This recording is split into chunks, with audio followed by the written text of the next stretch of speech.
And then now I'm going to hand it over to Helen to kind of kick us off.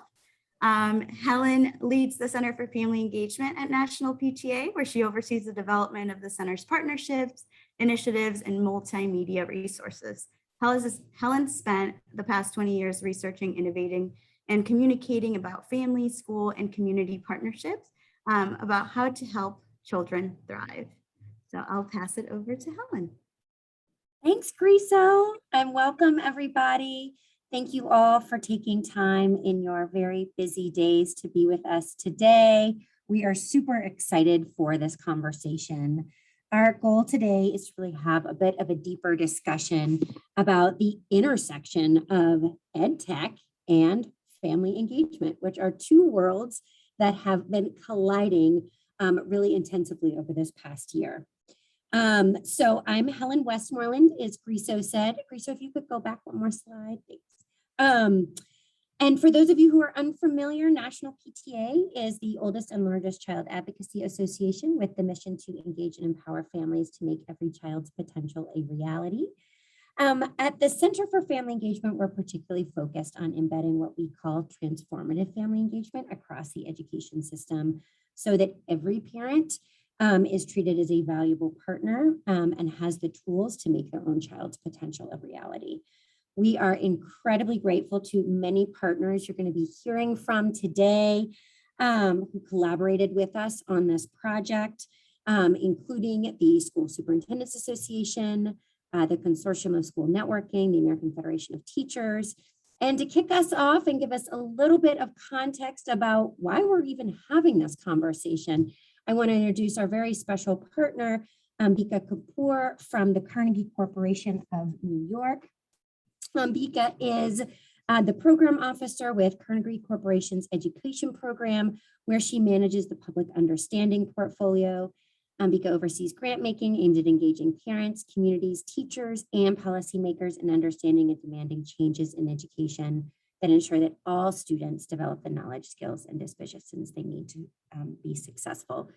Ambika, thank you so much for supporting this work and for joining us today. Thank you, Helen. Thank you, Helen, for the warm introduction, and welcome everyone. As Helen mentioned, I oversee our foundation's grant making and family engagement and what we call public understanding, which involves fostering collaboration among everyone who has a stake in student success: parents, educators, students, and community leaders. We believe that when parents are empowered as true partners in their children's education, students thrive, schools are stronger, and the whole community benefits. This issue, as you all know, took on a renewed urgency when schools shut down last year due to the pandemic. And despite all the heroic efforts by many parents and teachers, the impact on students hasn't been great. We've all been reading about the severe learning losses that have emerged in reading and mathematics, especially in low-income communities and among children of color. But I like to say that there has been a silver lining in this crisis. I think we might have finally broken down the boundary between home and school. When, for example, when school shut down last March, parents suddenly had to become tutors and teachers. We've all heard about this and have experienced this ourselves. Schools no longer were able to send information home in the regular channels, home and information, home and backpacks, and had to find new ways of communicating. These developments, I think, from the past year have accelerated an appreciation of family engagement to a degree that I think that it was sort of hard to imagine a year ago. We all know that partnerships between schools and families have long been recognized as beneficial for children. Research has shown that parents' involvement in their children's learning has a greater impact on students' test scores than parents' education level or socioeconomic status, and that family engagement efforts can increase children's attendance and academic achievement. But despite this research, family engagement strategies have not been widely adopted by many schools or school districts.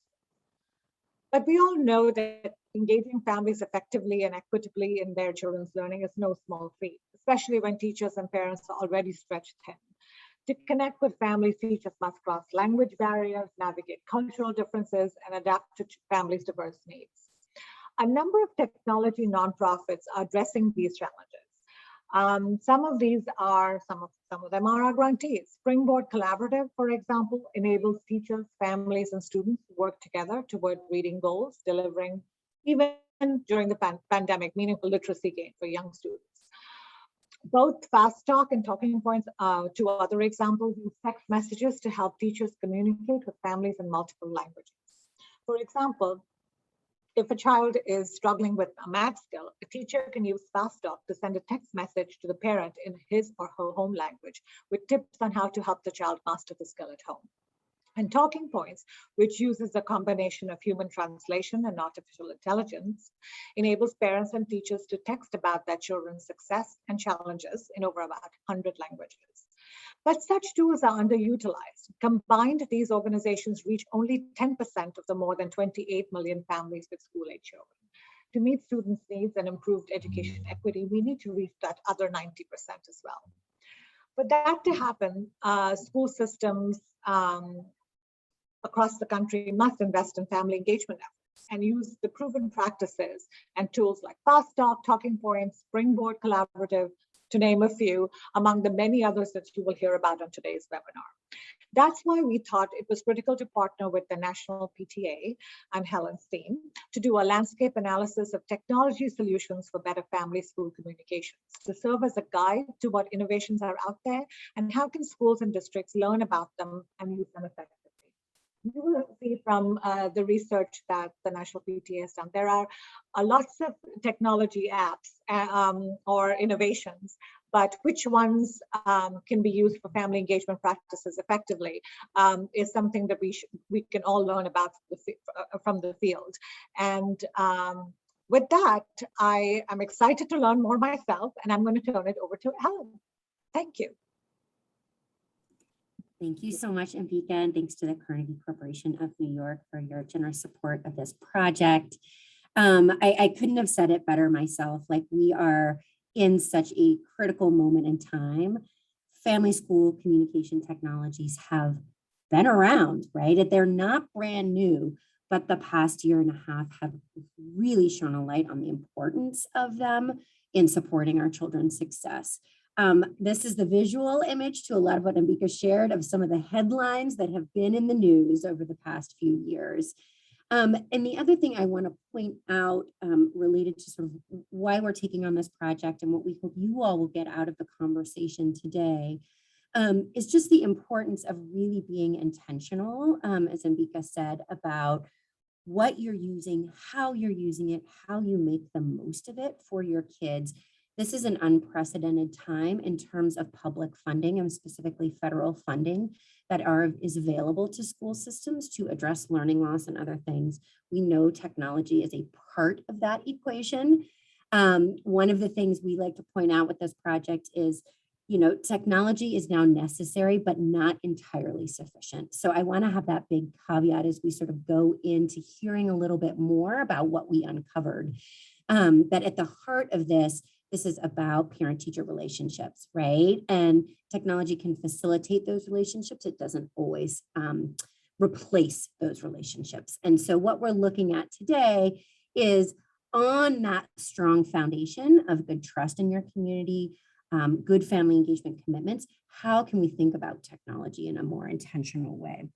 So let's start with what we actually mean. Ambika mentioned a few things. By technology, like what does that actually mean? So we're talking about many different types of platforms and services in this project. We looked at over 20 different, Griso, could you, thank you, major providers, both nonprofit and for-profit, that tended to fall into 3 buckets. We looked at digital gradebooks and portfolios. We looked at learning management and student information systems, and we looked at messaging and texting services. So the first part of this project was really understanding what are the different areas that matter when we talk to different folks, when we look at the research, when we want to create a way to more easily, especially for busy folks in school districts, in communities, in classrooms, who don't necessarily have the time to call 30 different providers, and figure out what is the right fit, but want a starting place. And so we're like, what is that starting place? So one of the big pieces of this project, and we hope you will check out in the toolkit, is a series of considerations. If you could go to the next slide. So when we heard from families, educators, technology specialists, and superintendents, we conducted focus groups with each of those folks.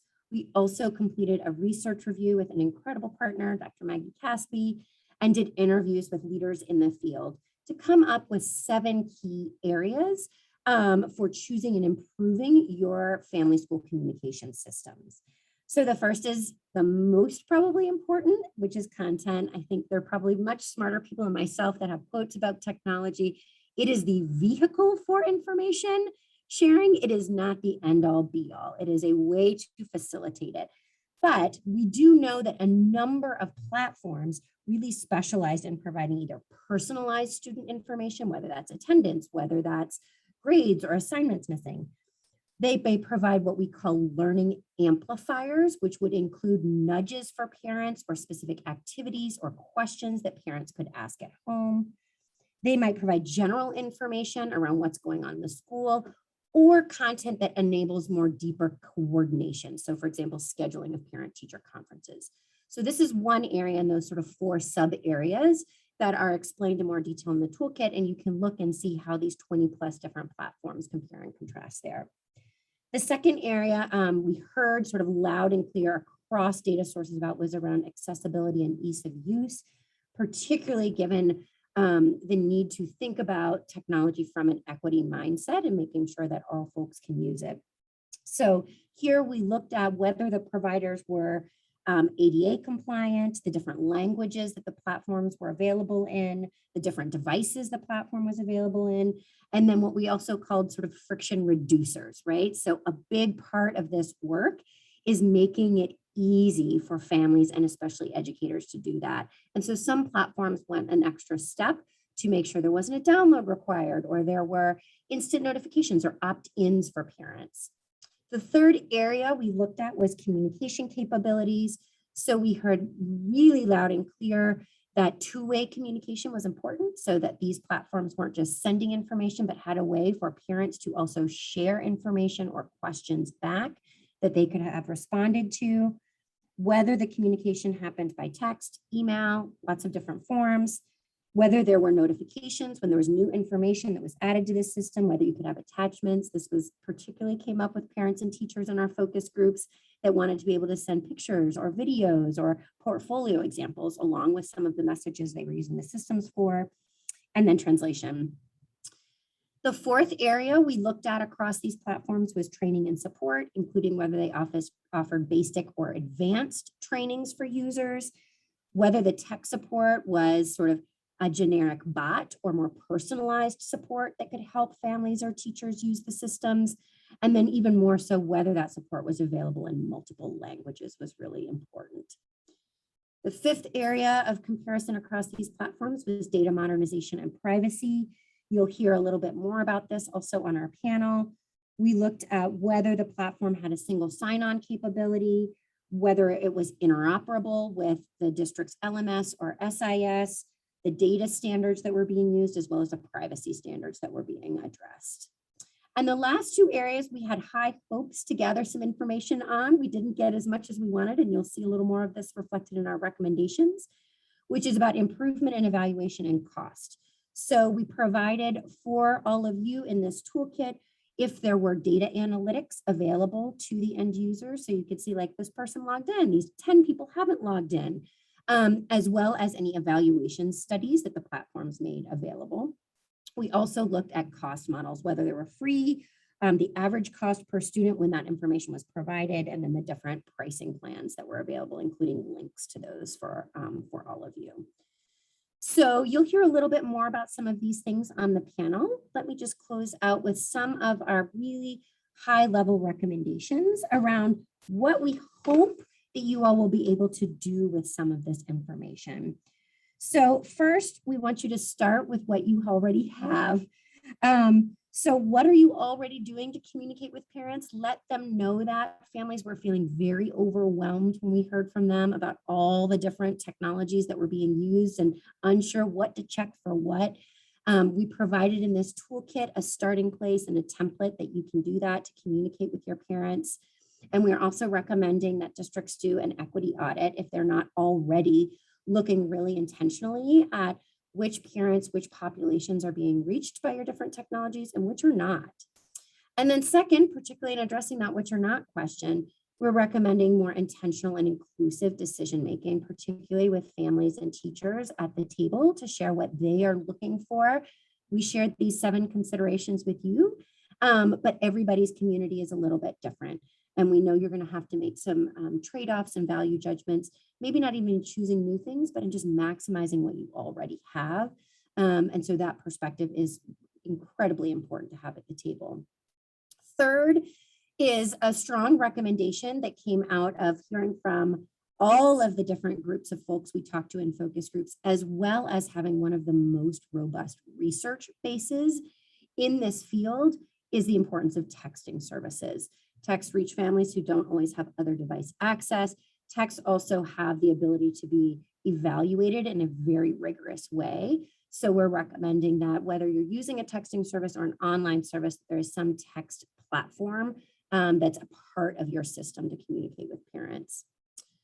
Fourth, we are encouraging you to partner with your technology vendors to improve implementation and support. They are your partners. They were incredibly wonderful to work with in this project.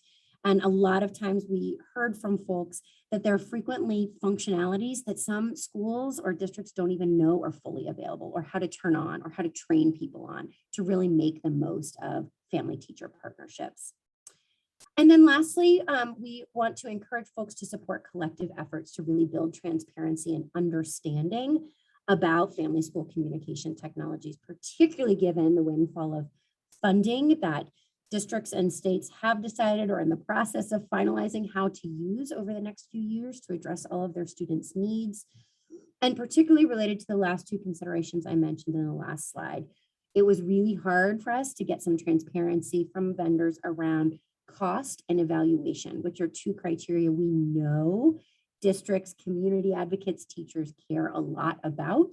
So we're encouraging bigger transparency there.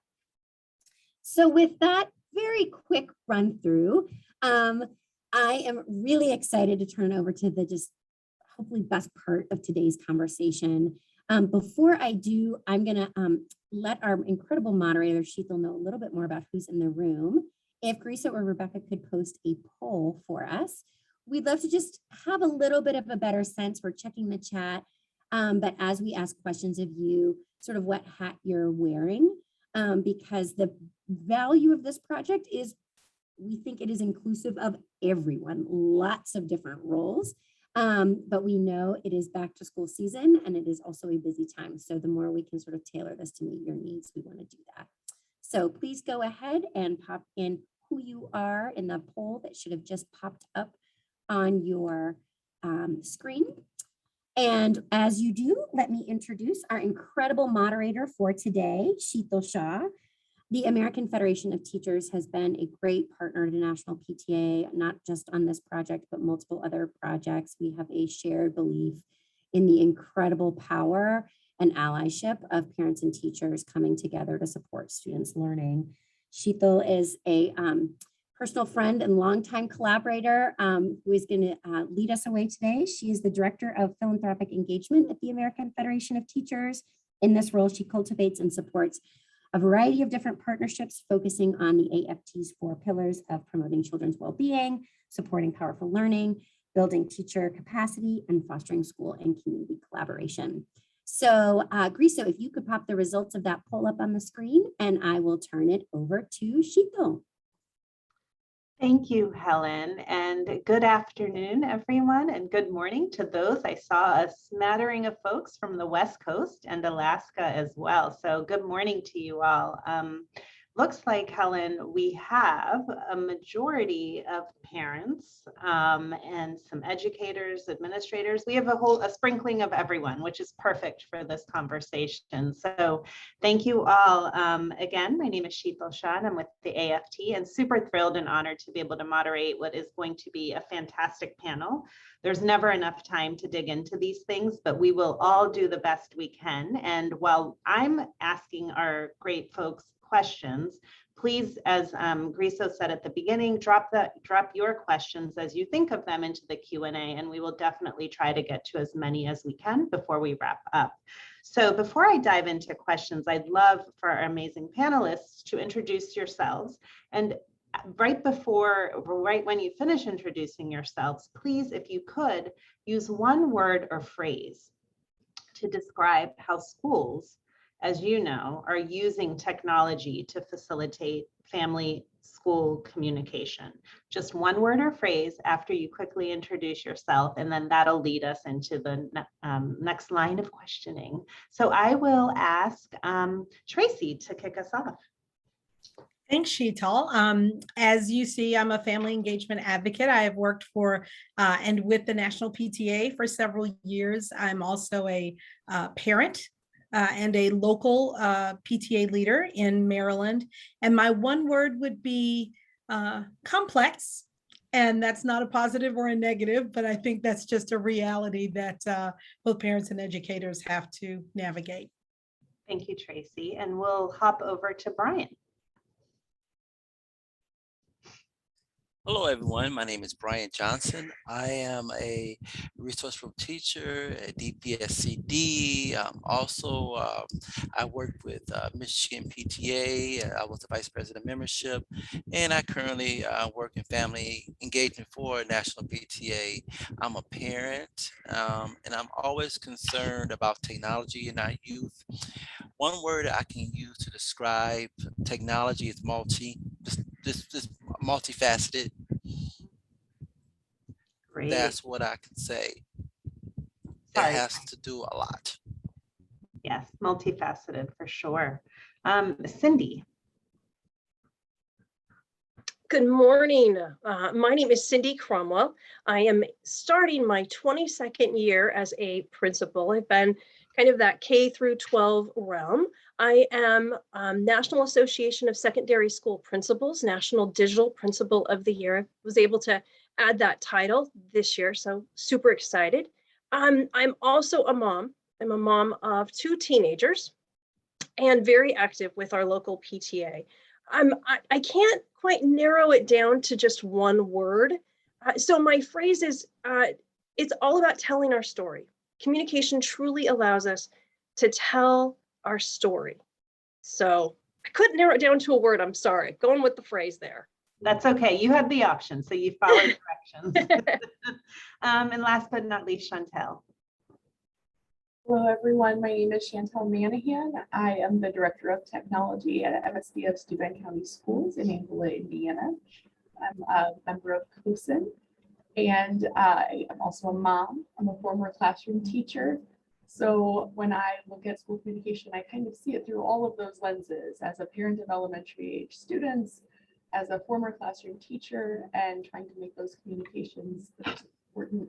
And now as the technology director for the district, making sure that all of those things are happening with accessibility and interoperability and privacy. I would use the phrase hit and miss to describe education communication these days, because the hits are so high, and I've seen such creative ways that school districts and individual teachers are communicating with families. But we know we have families that we're not reaching, and those misses, they're not acceptable to keep the engagement going anymore. Great. Thank you, Chantelle. And that actually is a perfect segue into the next question I have for you all. And I will let you volunteer as to who wants to go first. Just take yourself off mute when you're ready. So I'd like to take a few moments for you all to share what you're looking for from the perch that you're at within your space, personal, professional, what you're looking for in family school communication technologies. And what have you found is important for you in your role as it relates to family school communications? Cindy? Yeah, I'd love to jump on that. For us, especially as a principal, it has to be easy to use for all parties.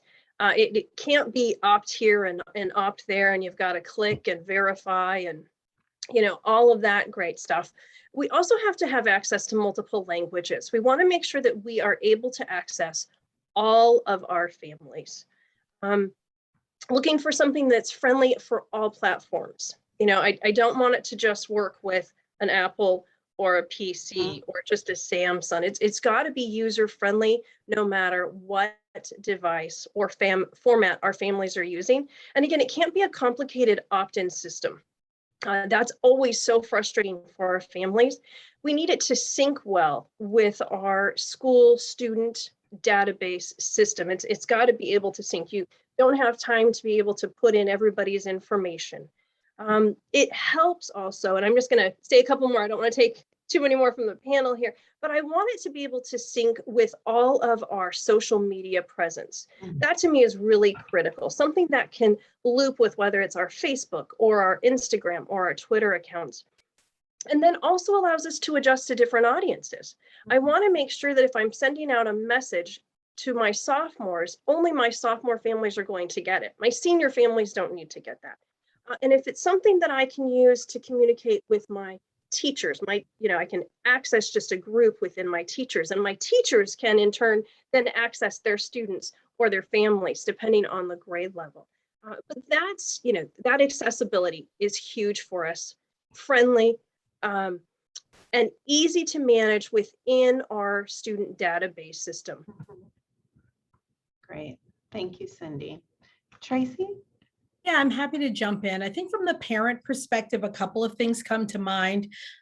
Simplicity and consistency. So oftentimes our districts will use a platform, a national platform, and then rebrand that platform with their own local branding. But then sometimes in the communication to parents, it's called one thing or another. And it can be sort of confusing as to what you're talking about. So I think consistency of branding is helpful for parents. But key to technology for parents, I think, is the purpose of engaging and not just informing, right? Helen talked about this being two-way. And as a parent myself, I have found this to be true when, it's great to get information, but it's even greater when you can use technology to lead me in a way that helps me figure out, how do I help my child? How do I support my student? For example, just briefly, we have a technology that my district has used that allows parents to customize the information that we get. So I'll get alerts, for example, when my child's grade drops below a level that I set, or when a certain number of assignments are not turned in. What that does, it sparks a conversation with my student. It sparks a conversation with the educator. And so I think that, as Helen said, technology is the tool, it's the method. But I think it's really important as educators, as district leaders, to keep in mind the purpose of the technology, which is to engage and really to spark conversations and build relationships that will help parents help their children. Thank you, Tracy. And while our next speaker, Brian, holds for a second, I want to encourage all of you who are in the audience to also share. What are you looking for in technologies? Consider yourselves a part of this virtual panel as well, and we can read through what your wants and needs are. Brian? As a teacher, specifically a special education teacher, the technology must be accessible. As Cindy Cromwell, the principal, said, it has to be easy to use. Nowadays, we have parents who are grandparents and they're raising their children, so it has to be easy for them to use, and directions need to be easy, few words, pictures, and it has to be compatible. Sometimes some platforms, for example, work well with phones, but not with computers, or with laptops, but not with phones.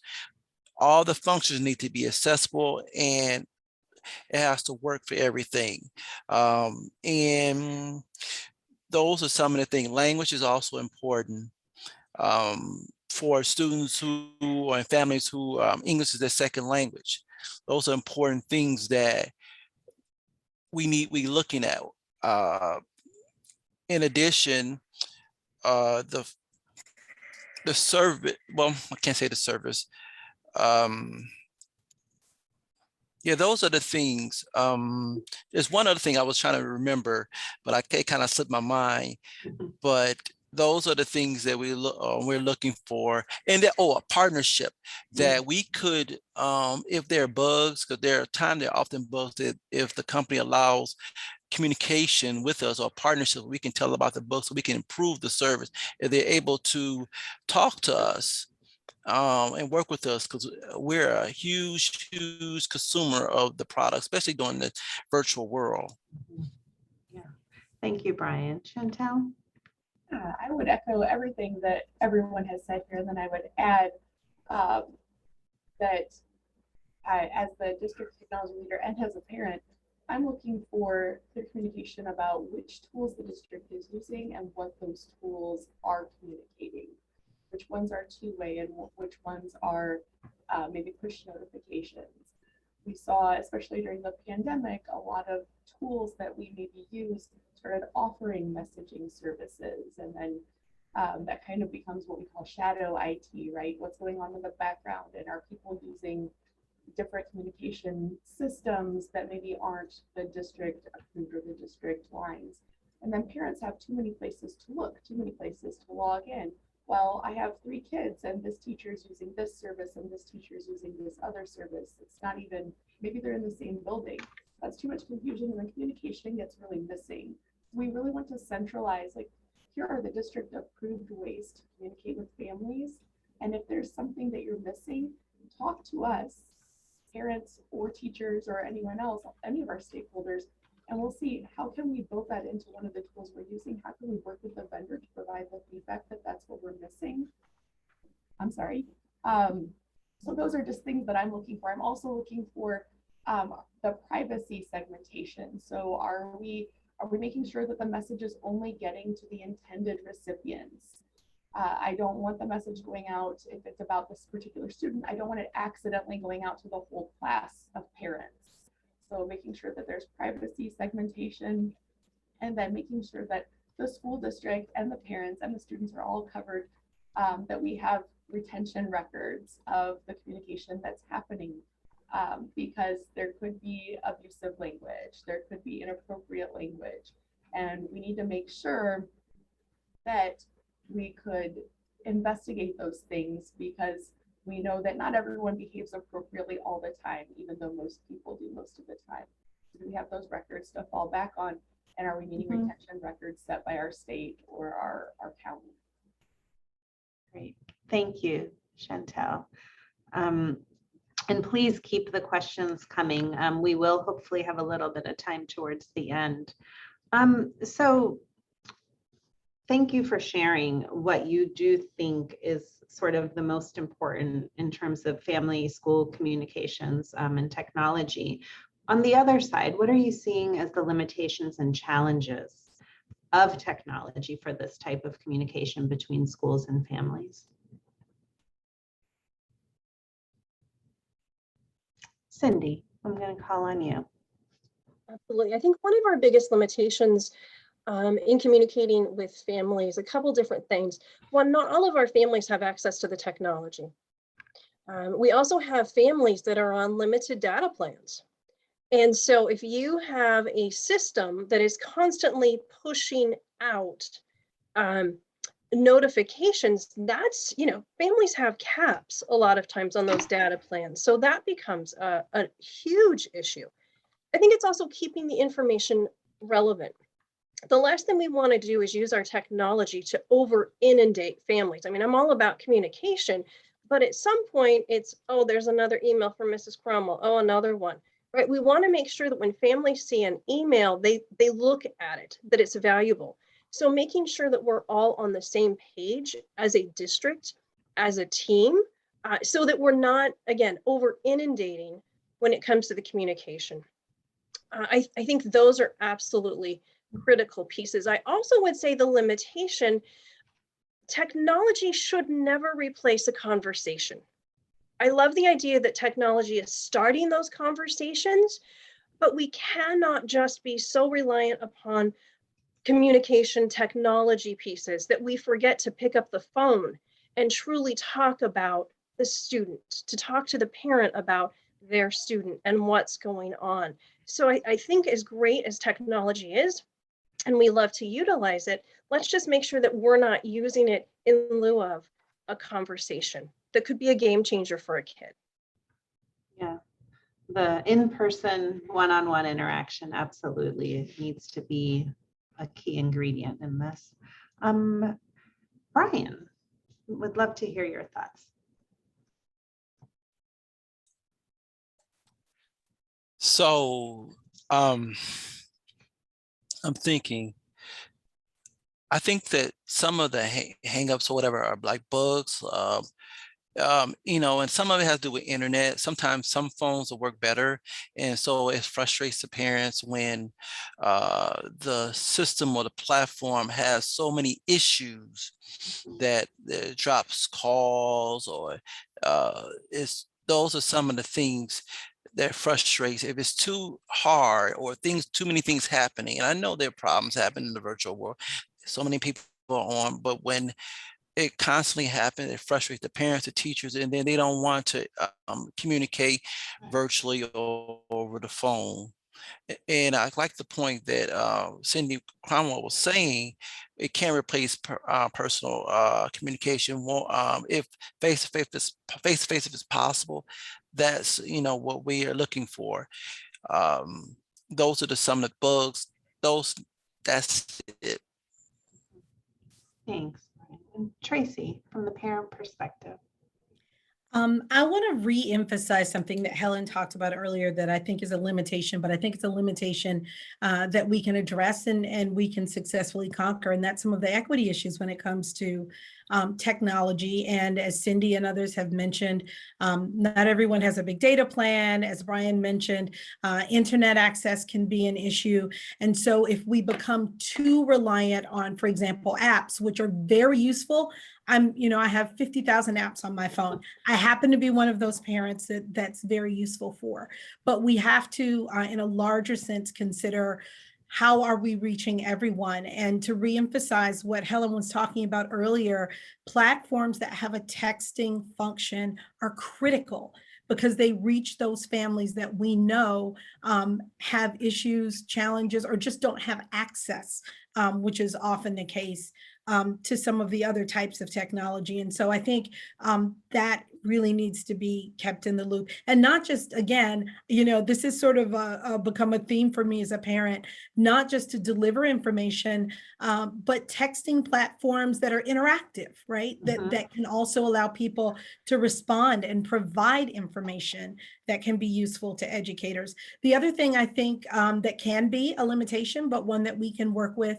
is language barriers. And there are apps out there that do automatic translation. There's really no reason that a parent who's a non-English speaking parent can't have a substantive conversation with an instructor, with an educator, with a teacher through an app that allows that. And we have that technology available. And so as we develop these things and bring them into our districts, I think it's really important to think about those equity issues to make sure that the tech works for everyone. Yeah, thanks, Tracy. And Chantal, from COSIN's point of view and perspective. Equity is definitely a limitation, and really hit the nail on the head here. We know, we have families in our district who rely on free public Wi-Fi, and all of a sudden with a pandemic, those places that they would go for free are closed. They can't go sit at McDonald's, and we see people in parking lots. So just having multiple means of communication that can be begun by these platforms is so important.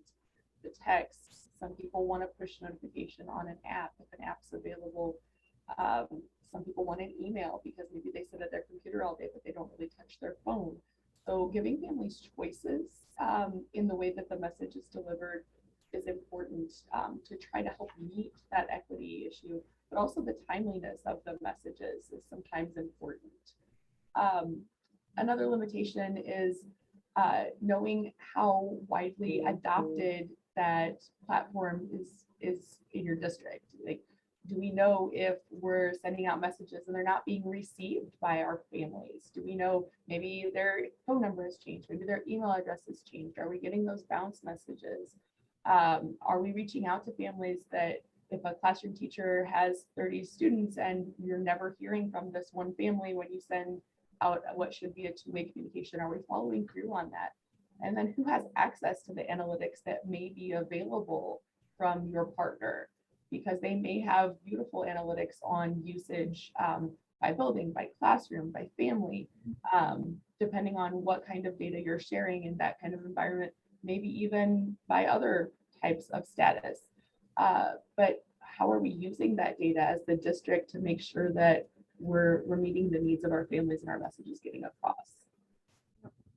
Yeah, and one thing I'd like to add, and others jump in if you've thought of something as you've heard your peers share their reflections, is that, you know, many of you said that there needs to be versatility and accessibility, and it's also thinking about how are we not just having this communication be one way in the sense of getting information out, but how are we leveraging that to actually build a community of families and educators who are engaged in the process, right? And I think, you know, if everyone please read this report. There are, I think, some really good points that Helen and her team have pulled out, that it can go beyond this one-way communication of question and response, right, in terms of this technology. But that is, of course, an important piece of it, is getting information out, but really building on that and creating a relationship. So getting to the report,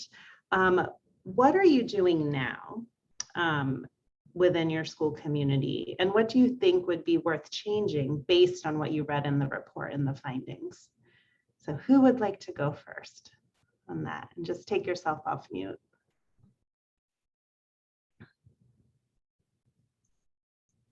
So I'll hop in. And this is from a parent perspective. It's about educators, but I'm going to tell you why I think this is really relevant to parents.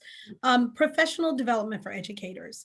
It's really key, because what I have experienced in our district is when educators aren't familiar with the platform, have problems with the functions, then they don't want to use it, and they simply go to something else, right? They find another app, they find another way for their students to interact with them. They do want to use technology, but it's really important that they are trained and that they're comfortable and they understand the functions to make it useful in their classrooms and their interactions with students. Because what happens when they don't is what happened to my students when they came home with 7 classes and 6 different platforms. Because some teachers were like, I don't like the one that the district's using. I can't figure that out. We're going to use this in my class. And then another teacher says, but we're going to use this in my class. And so that's why I think professional development is such a critical point for parents, because when educators don't have that comfortable relationship with the technology, then the kids come home and the parents are kind of confused with 7 different platforms, some of which they have no instructions for, because they, you know, from the parent perspective, they kind of came out of nowhere. So I think that's really important for both parents and educators. Great, thanks, Tracy.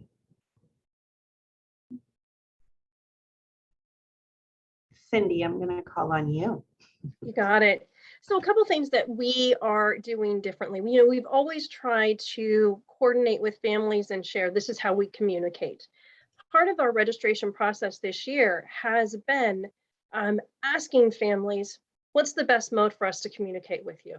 Would you prefer to have a Zoom when we meet with you? How is the telephone? And actually asking people what works best for their family. I know, imagine that, right? So that's one of the things that we're doing. With my office team, when we meet, we are now starting to have a topic of communication. You know, who's responsible for communicating this topic to our family? What is this going to look like? So again, we're not inundating our family, but we're also having a conversation. Yeah, this is something that our families need to know. What is the timeline for that? So improving our communication to support our family. We have gone to one platform at our school. As Tracy said, that was crazy for families, right? You'd have to log in on this and log on that, and making sure that there's a one-stop shop, if you will, for families to communicate. And then we've also provided one-on-one meetings with our families to be able to show them, this is how you log on. This is your child's password. This is how they're going to access their materials, which has been really powerful for us to be side by side with our families when we do that. So those are some of the things that we are working on, especially based on this very powerful conversation. Great, thank you. Chantelle? One thing that we're trying to do in our district, especially at the classroom teacher level, is to really like capitalize on some of the amazing things we saw some teachers doing during our quarantine time and remote learning time. We saw different. We have a very small school building, one grade level, one class per grade level. They were doing spirit weeks, and kids were showing like sending back pictures of like, this was our pajama day, and you know, just real continuing that family engagement. We saw another building where they had daily read alouds, and a different guest teacher would read aloud, and then the students and the families could ask questions about the book and interject, and they'd have like pause Q&A time. Those are some amazing things that we don't want to give up now that we're back to in-person instruction, about our communication. And I think those are things that really made a difference. So how do we leverage that across all buildings, across all grade levels? Because we really saw that more at our elementary buildings and less at our secondary level. How do we get those secondary families involved in the two-way communication? And one thing that we found is that our high school students want to be part of that conversation, and our families want their high school students to be part of that conversation. So not neglecting the fact that if our students are age appropriate and the parents have consented to that, getting them involved in the discussion about the platforms and getting them involved in that two-way communication about their own learning, about the school community. Great, thanks. Brian? I think troubleshooting, what we're doing is if it's not working out right away, we need to troubleshoot and find out other methods and find out what's wrong. Don't let a problem persist without intervention and sharing the problem. So not every communication is going to work smoothly every time, but writing down and remembering what the problem is and talking to others about it, collaborating, that seems to help. So, and sometimes not everybody knows the problem. You know, some people may communicate great using device or platform with a parent. Then other times not. So just having that conversation with other educators, with the business, with the parents, that's important. And have multiple ways. Sometimes you may have to have one or two platforms. You can't just sometimes settle with one. One may do something better than the other. I know it may cost a little money, but sometimes having being versatile is very important. Great, thank you. And I'm going to ask one final question of all of you, and I will just call on you. What advice do you have for the folks who are on with us today and those who will listen months from now, a few weeks from now, or maybe even tomorrow? What advice do you have for them as well as education decision makers about how to improve the way they use technology to facilitate parent-teacher communications? So I'm going to start with Chantelle. Sure. My biggest advice is just to have conversations about what is working and what is not working. we don't know and we can't make assumptions. We can look at data, we can try to put on all those hats, but if we really ask the questions, we'll get honest feedback, and then we have opportunities for improvement. So just keeping the lines of communication open and then showing that you're willing to work towards improvement. Thanks. Tracy? Couple of thoughts. I would caution or encourage district leaders, educational decision makers to be mindful about changing platforms too often. This is one of the big challenges for parents. Okay, I finally figured out how to use that. I'm on, I can communicate, I can see my child's grades, and then the next year the district decides we're going to upgrade because there's something better out there. Technology is always changing, and certainly we don't want to hinder improvement, but just be thoughtful and mindful about the impact when it changes too often. And then also to be inclusive, to include families at the beginning of that process, right? So it's important that we educate people once we've selected, but to make sure that you have family members and representatives and parents in your work groups when you're deciding on these platforms on the front end. And then also to frequently evaluate and ask people, right? How is this working? So we know that it's getting messages out, but is it sending too many? Are they at inopportune times? I think that frequent feedback and evaluation is one of the ways that we as a whole, as a district and as an educational system, can make sure it's working well for everyone. Cindy? I absolutely love what Tracy just said. I absolutely love it. You know, if we're going to be using communication to build that relationship with our families, relationships have to go both ways. And so communication cannot just be a checkbox of, well, I told them that school's out on that day. I told them schedule changes. It has to go both ways. And so it is critical, even if you have a brilliant system that allows you to monitor and to, you know, send out specific information to just certain populations, that's lovely. But are they receiving it, and are they acting upon it? Are they acting upon it? So if you make an announcement about snow routes, make sure there's another link so that families can click on it and engage and find out how that's going to impact their student, right? They don't care if they have an elementary student and you tell them they're on snow routes, don't send them the secondary schedule, but monitor that relationship to make sure that there's impact, to make sure that they've got the tools so that they can do something with what you just shared with them. So again, I'd go back to communication. It allows us to tell our story. It's a relationship. It builds that relationship so that the families can be a part of their child's education. Is there an impact? And are you seeing that? And how are you measuring it? And it can't be a, yep, we took this platform and now we're good to go.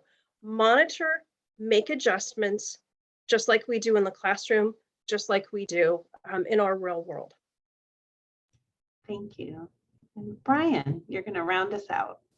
So it's always important to research these different platforms and try to make notes on these that you can distribute to the parents. Remember that everybody who is working with children, we're all partners. And I think we need to collaborate more and put together things so that we're not reinventing the wheel, but we are moving, we're progressive, we're reaching out to the different audiences, and we're making communication easier and more impactful. So those are things that must happen. We must look at communication as far as platform not going anywhere, and we need to make sure that we're all on the same page. Thank you. And thank you all. I mean, I think one thing that I'm hearing come through is this is about communication, and a big piece of communication is listening. And how are we listening to our families to understand how they want to communicate with us at the school site, and how they want to engage, and how can we make it more accessible and equitable? And we're only going to find that out through conversations, which I'm going to end with Patty's comment, which is we need to remember that it's important not to forget that there's different ways that we can continue to communicate. So we don't need to get rid of everything, but let's find out what are the appropriate ways for the families that we're working with. So thank you all. I want to give you a virtual round of applause along with our audience that's stuck with us, and hand it back over to Helen. Great, thank you so much. It's always, I think, so valuable to hear things from the folks that are walking the walk of this work every day. And so I'm just so grateful to each and every one of you for sharing your perspective. Hopefully it sparked some ideas, some wonderings with folks in the room. Before we close, we want to do just a couple quick things with folks. The first is we want to tell you where to go to learn more. So Essential Tech for Better Family School Communication is available online. There is a full report that goes through a lot of the considerations you heard the panelists here talk about today, some of the recommendations they've suggested as well. There is a very long document that actually goes into very detail. So I know someone in the Q&A was like, Tracy, tell me what platform it is that does customizable notifications. You can find all of that in that long comparison document. So you can start doing some comparing and contrasting to push or advocate if change is appropriate, to Tracy's point, in your community. You can also use some of the tools there to map what you're already doing, questions to get feedback from families and educators about their experiences using technology to facilitate this kind of communication. And then lastly, there are some videos. So if you want, like, if you've got 5 minutes of someone's time and you want to feature some of the great things that you've heard in today's panel for them, you can go and check those out as well. So with that, I want to again just say thank you, not just to all our panelists. Sheetal, you are an incredibly adept moderator. Thank you for that. Thank you also to AFT, COSIN, and ASSP, and the Superintendents Association for helping us with this work. And thanks to Carnegie Corporation of New York for making it possible. We hope you all will check it out. There is going to be a quick survey that also pops up in the chat. We know you have a lot of places you can be. We want these webinars to be useful for you. We really value your feedback, not just myself and the PTA team, but I'm sure probably all of our folks speaking as well are wondering, like, what are you wondering about? How was this for you? What would you like more of or to learn more about? So please take just a couple of quick minutes to fill out that poll. This recording will be available to everyone who registered, so be on the lookout sometime in the next week for a follow-up email with all the materials from today. Thank you all again so much. Thank you, incredible speakers, for joining us today.